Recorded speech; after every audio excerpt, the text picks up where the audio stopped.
I was born in 1980 and grew up in a small, dying steel town in Ohio, right in the heart of the Rust Belt. It was a very special, unique time. Everything felt somehow easy and uncomplicated. Everyone knew each other, and the exact same families lived in the exact same houses for decades. I still visit my hometown once a year, and it feels like absolutely nothing has changed there. The same old neighbors, the same cashiers in the local stores that survived. But what I remember most from my childhood is my middle school years. Life in the early 90s was completely different. We didn't have smartphones, social media, or modern consoles. We spent our days outside, riding our bikes until the streetlights came on. It was a glorious, carefree time, but it was also when I had the most terrifying experience of my entire life. It was the first and hopefully the absolute last time I ever encountered the supernatural, and I still cannot forget it, even after all these years. I was in the 7th grade, making me about 12 years old. As always, my group of friends and I were hanging out late. It was around 10:30 at night. We were sitting in the dark alleyway, swapping urban legends and ghost stories. Teenage arrogance was in full swing, and my youthful maximalism made me want to prove that I wasn't afraid of anything. Not far from our neighborhood stood an old, partially condemned school building. It looked incredibly menacing in the dark. The dare was simple but terrifying. Break in through the front entrance, sneak past the night watchman, run up to the 3rd floor, open a specific window, and look out at the courtyard. It had to be done in pitch-black darkness, because I absolutely hated feeling weak or giving the other guys a reason to doubt my courage. I foolishly volunteered to do it. As soon as I agreed to the dare, I instantly felt my status rise among the guys. We had 7 people in our group. Riding that massive wave of adrenaline and superiority, I walked to the old school. Standing on the crumbling concrete porch, I peeked through the dirty glass. The night watchman was fall asleep at his desk, his heavy breathing audible even through the thick door. I carefully pulled the door open and slipped into the dusty lobby. I crawled on my stomach right past the guard, slipped behind the concrete pillar, and got to my feet. My friends were supposed to wait outside in the courtyard by the window. I was now on the 1st floor, in total, suffocating darkness without a flashlight. I blindly felt my way along the cold metal lockers to the stairwell. I moved agonizingly slowly. One wrong step and I could fall because it was so dark you couldn't see your own hand. It took me 10 minutes to creep up to the 2nd floor and another 10 to reach the 3rd.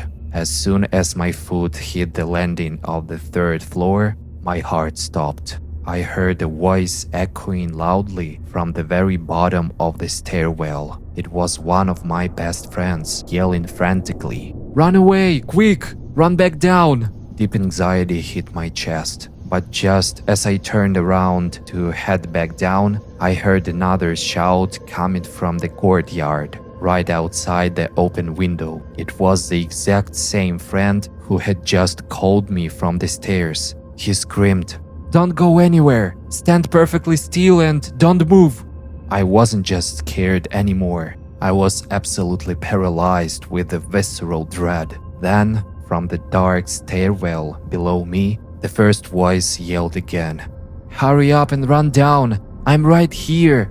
Don't listen to anyone!" I froze, completely immobilized, hot tears streaming down my face. I didn't know what to do, who to believe, or where to run.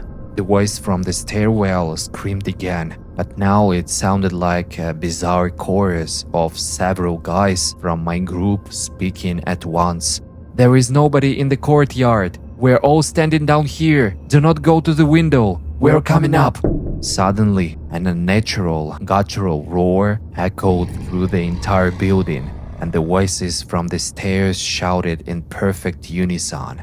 "Run!" I screamed hysterically and blindly sprinted down the dark hallway, completely ignoring the window. Heavy thudding inhuman footsteps were rushing up the stairs right behind me.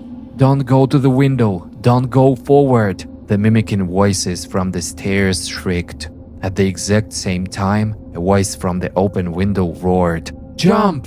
I hit a dead end in the hallway. The things from the downstairs were rushing up, and I was crying and screaming, trapped in the nightmare. Suddenly, my frantically searching hand brushed against a cold metal doorknob at the very end of the corridor. I yanked the heavy door open, slipped inside, and slammed it shut behind me. I found myself in a cramped utility closet. There was a metal ladder attached to the wall leading up to the roof hatch. Without a single second of hesitation, I scrambled up the rungs, pushed the heavy iron hatch open, and crawled out onto the flat, gravel-covered roof. My heart almost stopped beating entirely. Sitting right there on the roof, huddled together, was my entire group of friends. I screamed in terror, "Don't come near me!" One of my friends rushed over, pushed me hard in the shoulder and hissed, "Are you a complete idiot? We climbed up here using the rusted fire escape. The very second we heard someone calling your name inside the school." I stared at him in absolute shock, my mind completely breaking down. "Wait," I whispered, my voice trembling. "Then who was standing by the window down there?" "We didn't even make it to the window," he replied, shaking like a leaf. "We were walking behind the school, and then we heard our own voices coming from the dark courtyard, and we got terrified." The voices inside the school had gone completely silent, but we were way too terrified to even peek over the edge of the roof. We sat up there shivering until 7 in the morning, until the bright sun came up and the normal people started walking on the streets below. We climbed down the fire escape and never spoke of that horrific story out loud again. But I will remember that terrifying night for the rest of my life. The suffocating summer heat was making an already hopeless situation completely unbearable. I had been wandering through the dense forest for over an hour, and the cold realization was sinking in. I had completely lost my way back. There was absolutely zero signal on my phone, not a single bar. Any attempts to listen through the thick canopy of leaves, hoping to catch the distant hum of the interstate, were completely useless. There was nothing but the heavy, oppressive silence of the deep woods. Why did I come out here alone? I cursed myself out loud. I had decided to go off trail just to snap a few cool photos of untouched nature, and this was the result. I had wandered so deep into the woods that every single tree started looking exactly the same. I didn't pack survival gear for this. In my backpack, I had exactly 2 protein bars and a half-empty bottle of warm water. That would keep me going for the next few hours, but what about after that? I forced my way through the thick underbrush, stepping over sleek, mossy roots and trying desperately not to twist an ankle on the hidden rocks. I knew for a fact that nobody was coming to look for me. My few friends were out of town. Everyone had scattered for summer vacations. I was stuck in the city alone, too broke to travel. I was entirely on my own. Search and rescue wouldn't even start looking for me for days, probably not until I failed to show up for work on Monday. Dusk started to settle in. The shadows from the massive trees grew longer, turning the forest into a dark, confusing maze. I realized that walking in the pitch black was a death silence. I'd end up breaking my neck in the hidden ravine. I needed to build a shelter for the night. Thank God there weren't many large predators in this part of the woods. I decided to construct a crude lean-to shelter out of the fallen branches and heavy pine boughs. Scavenging for the right branches took another 2 hours. By the time I finished assembling my pathetic little hut, the sun had completely dipped below the horizon. The forest plunged into absolute pitch-black darkness. I tossed my backpack into the shelter and was just about to crawl in after it when I suddenly froze. Off in the distance, cutting through the dense trunks of the trees, I saw lights. They were 3 dim, glowing orange orbs. They emitted a soft, warm, almost pulsating light. 2 of them were hovering perfectly still, while the third one was slowly moving in the mesmerizing circular pattern. To this day, I still don't understand why my survival instincts completely shut down in that moment. Why didn't I just stay inside my safe, dry shelter? Instead, moving like I was under some kind of spell, I took a step away from my camp and walked toward the lights in the dark. I kept walking and walking, but the lights weren't getting any closer. It felt like with every step I took, they retreated by the exact same distance, luring me deeper into that thicket.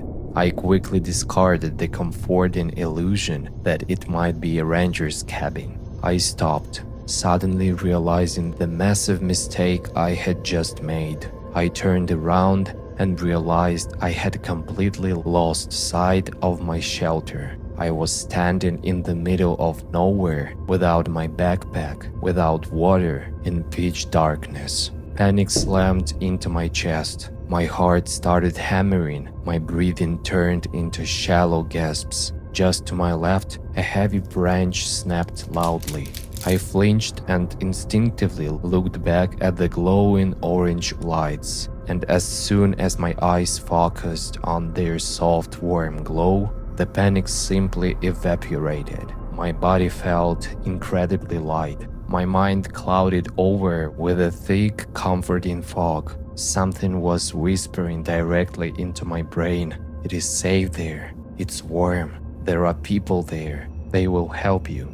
On rubbery legs, I stumbled toward them. I didn't even notice that the number of lights was multiplying. There were dozens of them now. They were bobbing rhythmically in the dark, and now they were moving toward me. Have you ever seen how deep-sea angelfish hunt? It is terrifyingly brilliant.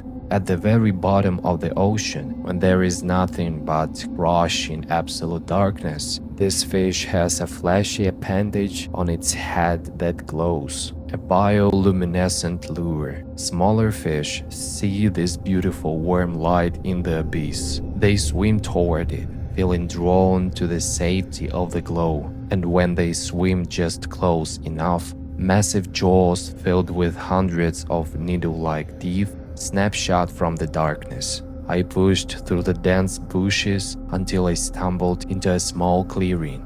The glowing orbs were right in front of me, almost at arm's length, and then all the lights turned off at the exact same time.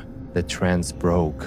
My mind snapped back to reality in a split second. I realized I could finally run, but it was far too late. In the dim, pale light of the moon, I finally saw what was standing all around me. They weren't human. They were creatures. There were at least a dozen of them. They looked like massive, grotesque black leeches, but with long, spindly, multi-jointed arms and legs. They started closing the circle around me. An atrocious stench hit my nose. The smell of rotten meat mixed with burnt rubber. My stomach violently lurched.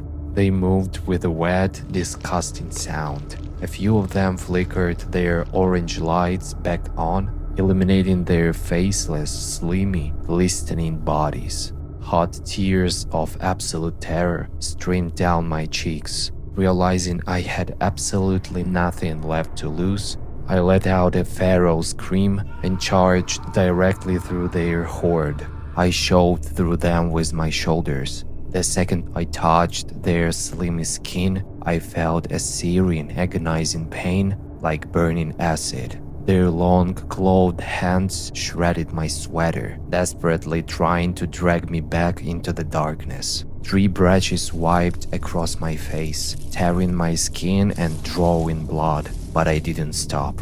I ran completely blind through the woods, and they didn't fall back. Right behind my neck, I could hear a sound like a wet hand rubbing violently against thick rubber, and that wet squelching. Suddenly, the ground vanished beneath my feet. I tripped and tumbled violently down a steep, rocky slope, crashing through thorns and slamming into boulders until everything finally went black. I woke up late the next morning. The bright sun was blinding my eyes. I was lying in a deep drainage ditch, and just a few yards away, cars were zooming by on a paved interstate.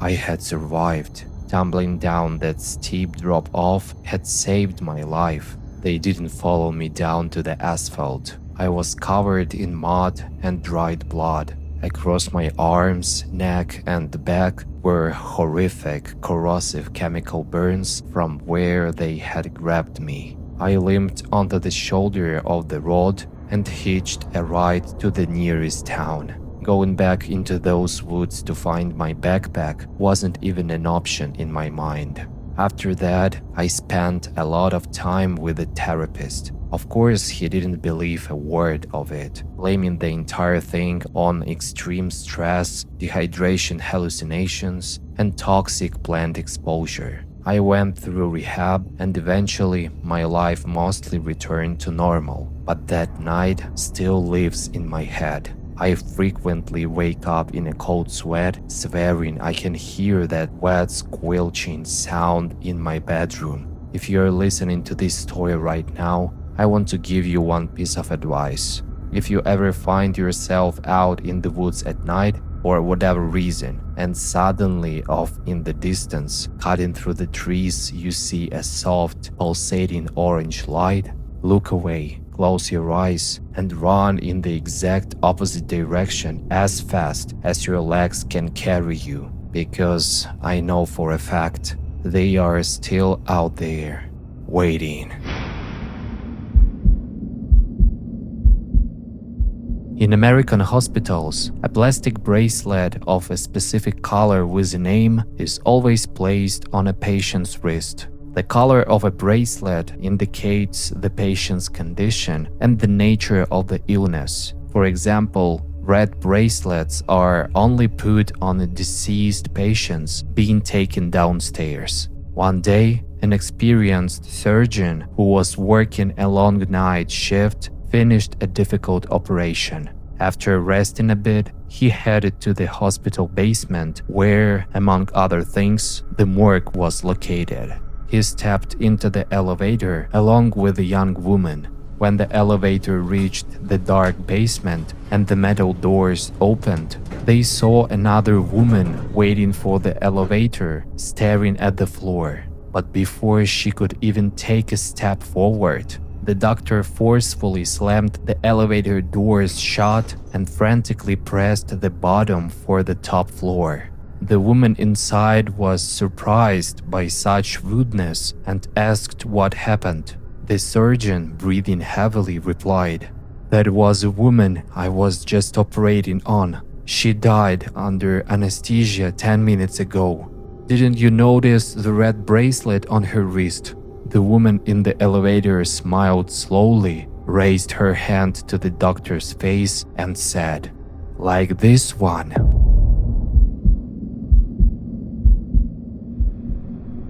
It was a Friday evening. I was working late in an empty office on the 14th floor. The building was absolutely dead, with only the low hum of the ventilation system breaking the silence. Outside, a massive rainstorm was raging. I was exhausted. I saved the last of my documents, turned off the monitor, and had just put on my jacket. At that exact moment, the silence was shattered by my cell phone ringing. There was no name on the screen, not even a string of digits, just the words "unknown caller." I let out a heavy sigh and accepted the call. "Hello?" I asked in a tired voice. "Hello, I need help, please. I'm begging you, help me." A man's voice blurted out. It was raged, broken, and full of tears. I rolled my eyes. Another prank call. "Look, if you have an actual emergency, call 911 or an ambulance. I can't help you," I said drily and hung up the phone. I shoved the phone into my pocket and walked toward the elevators. But less than 5 minutes later, the same unknown number rang again. "Now you're really gonna get it," I thought angrily and answered the call. "Hello?" I practically shouted. Surprisingly, there was silence on the other end. But then, in the background, I heard voices and muffled screams. My anger vanished instantly. My stomach dropped. Maybe I was wrong to yell at him. Clearly, he really was in some kind of trouble. "Hello?" I asked, softer this time. "Please." The guy's breathless voice came back. "All right," I said, leaning against the wall. "You have 5 minutes." "It all started 3 days ago." He began speaking rapidly. "I was asleep in my apartment. At exactly midnight, I was woken up by a call. Blocked number. At first, there was just white static, and then a hoarse, grating man's voice whispered, 'Your deepest wish for a precious price. What do you want?' I thought it was someone's sick joke. I looked at the screen. The call timer showed we had been talking for over 5 minutes, even though only 10 seconds had passed. I got annoyed. My computer had just died, and I decided to play along with this prankster. 'All right,' I said into the receiver. 'I want the most powerful laptop in the world. How are we paying for it? Cash, or should I transfer some crypto?' The voice replied instantly, 'A deepest wish for a precious price. A laptop for your soul. You have exactly 3 days.' The call abruptly disconnected. I just scoffed in the dark. Yeah, whatever you say," I muttered, threw the phone on the nightstand, and went back to sleep. The guy on the line let out a heavy exhale. But in the morning, my doorbell rang. There was a black box sitting on my porch. Inside was a laptop. But how is that even possible? I never gave that voice my address. From that day forward, my life turned into a living hell. Things in my apartment started moving completely on their own. Constant rings at my doorbell, but when I looked through the peephole, no one was there. At night, dishes would shatter in the kitchen, and every single day, my phone would ring. Blocked number. I wouldn't pick it up, but that hoarse voice would whisper from the speaker, "Soon, very soon." And today, the 3rd day arrived. The guy's voice broke into a quiet whimper. I woke up about 2 hours ago, completely tied to my bed. My ropes were biting into my wrists, but I wasn't alone. Sitting at the foot of my bed in the pitch darkness was something. It was completely black like a shadow, and it crawled up toward me. I could really feel the ice-cold edge of something sharp pressing slowly against my throat. A thin, freezing line of sting that made me realize one wrong breath and it would all be over. It leaned right into my ear and whispered, "Time is up. You will live till midnight. Call someone. Tell them everything. Pass the burden. Otherwise, your loved ones will die, and you will die very slowly and painfully." Right now, I'm lying in my bed. I'm still tied up. This creature, the guys whispered, It's holding the phone to my ear right now. It forced me to dial a completely random string of numbers, and I got through to you. I fulfilled the condition. I told you this story. I passed the curse, and tonight at midnight, it will call you. I'm so sorry. Forgive me. The line went dead. He hung up. I stared blankly at my phone screen. Sick bastard. Played it perfectly. I was shaking a little bit, but I forced myself to laugh it off. I went down to the parking garage and got into my car. The entire drive home, I tried to push this nonsense out of my head. When I finally got to my apartment, I double-checked all the deadbolts. I took a shower, turned on every single light, and sat down in front of the TV. I kept convincing myself it was just an elaborate prank. Soon, pure exhaustion took over, and I passed out right on the couch to the mumbling of the news. I was violently jolted awake by a sharp vibration. My phone was buzzing aggressively on the glass coffee table. I snapped my eyes open. The TV was turned off.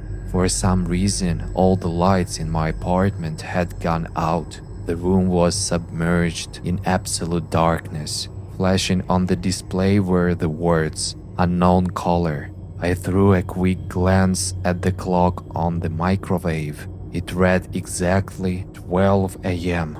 Midnight. My heart plummeted. With sweaty palms, I reached for the phone and pressed answer. White static word from the speaker, and then a hoarse, grating voice.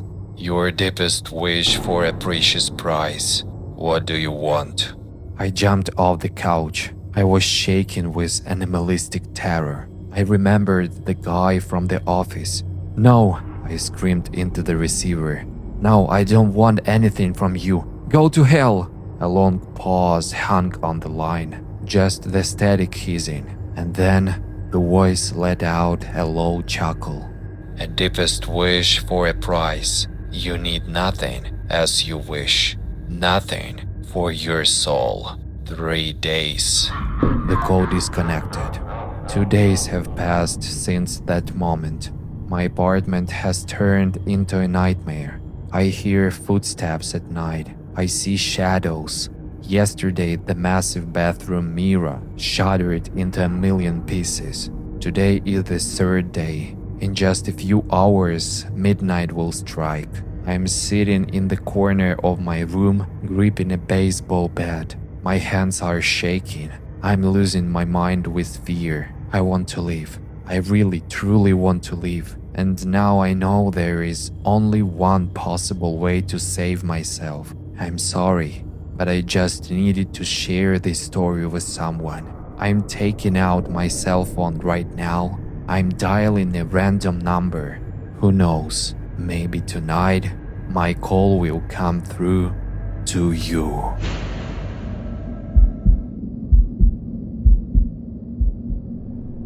12 years old Emily lived with her father in the small suburban house. Since her mother died, her father had become everything to her.